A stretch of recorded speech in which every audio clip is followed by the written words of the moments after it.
blanc se relève ce fameux soir où les gens s'amusent et se déguisent, les âmes finissent morcelées, scellées lorsque l'enfance se brise. Horreur, mystère, un vent glacial, je vais trembler jusqu'en Antarctique. Légende urbaine, creepypasta, c'est l'heure du récit fantastique.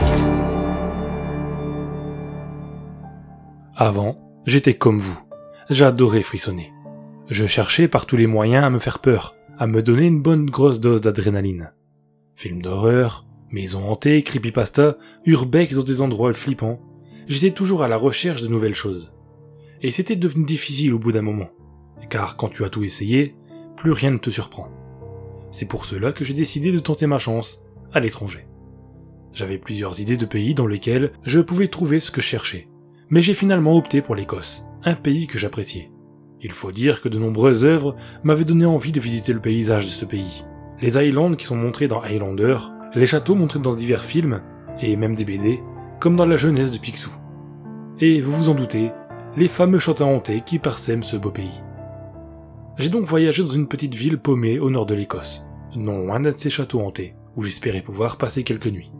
Mon voyage devait durer 1 semaine, donc plutôt que de tenter à m'infiltrer toutes les nuits dans le château pour y dormir, j'ai loué une petite maison dans le village, pour une somme tout à fait dérisoire. Une aubaine.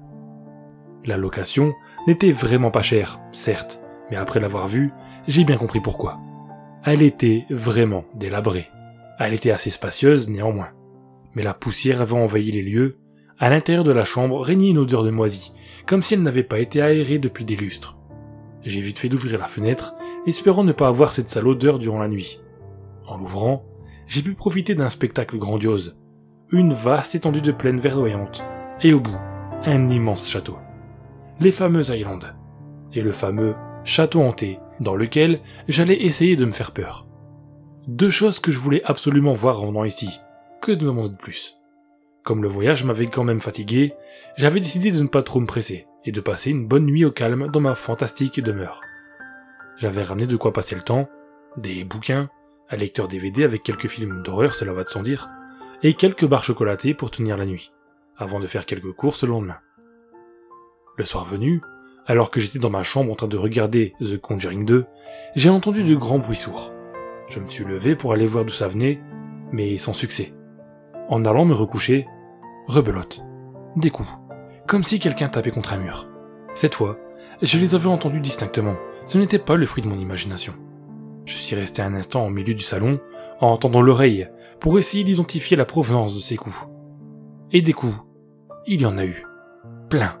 Mais ils semblaient venir de nulle part et partout à la fois. Je n'arrivais pas à savoir d'où ça venait. J'ai cherché partout dans la maison, et même à l'extérieur, au moyen d'une lampe torche, mais je n'ai rien trouvé. Il n'y avait pas de cave ou de grenier, ni même d'étage à vrai dire. Donc cela venait forcément d'une des pièces aux alentours. Au bout d'un moment, alors que les coups continuaient, j'ai reconnu une certaine logique dans ceci, et c'est là que j'ai compris. C'était du morse. J'avais vu plein d'histoires à ce sujet, vu des centaines de vidéos d'esprits frappeurs qui communiquent en morse.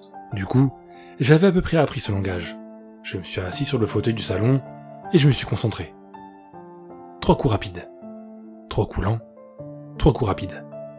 C'était le mot du langage morse le plus connu. SOS. Je suis resté une partie de la nuit à écouter ces coups, à tenter de les déchiffrer. J'avais réussi à capter les messages suivants. Help me, I'm trapped here. Help me please, it hurts. God save me. Évidemment, la langue ici était l'anglais. Je ne m'attendais pas à découvrir des messages en français. Ces messages étaient inquiétants, surtout que je ne savais pas d'où ça venait. J'ai bien tenté de crier pour lui demander où il était, mais il continuait à envoyer ses messages par morse. Puis, comme le matin est arrivé, les coups avaient disparu. J'ai fait une nouvelle recherche minutieuse dans toute la maison et ses alentours. Mais une nouvelle fois, rien. J'aurais bien demandé de l'aide aux voisins, mais il n'y en avait pas. Les seuls voisins que j'avais étaient à des kilomètres d'ici. Comme je n'avais pas dormi, j'étais exténué.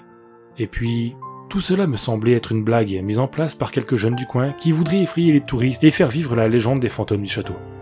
Et puis, j'en avais vu d'autres. Et bien pire. Je n'étais pas effrayé du tout. Je suis donc allé dormir, je me suis réveillé qu'en fin de journée.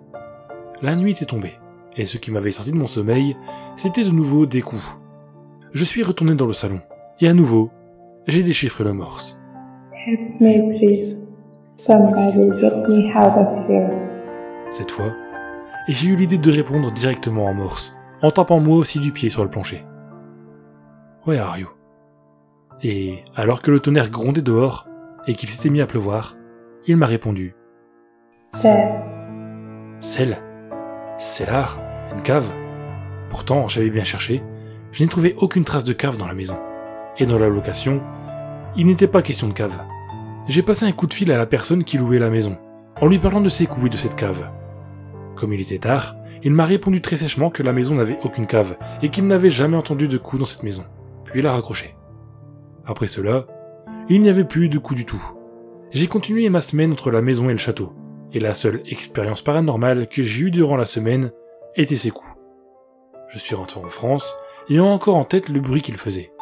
Je ne savais pas si c'était une blague ou si c'était réel, mais moi, qui étais en quête de sensations fortes, j'étais quand même heureux d'avoir vécu ça. Jusqu'à ce que, arrivé chez moi, j'ouvre un livre qui parle du morse. Je voulais quand même vérifier que je n'avais pas fait d'erreur. Et j'en avais fait qu'une seule, une erreur, qui me fit enfin avoir ce frisson le long de ma colonne vertébrale. Ce frisson, qui me paralyse de peur. J'avais mal interprété le dernier mot. Cell. C-E-L-L.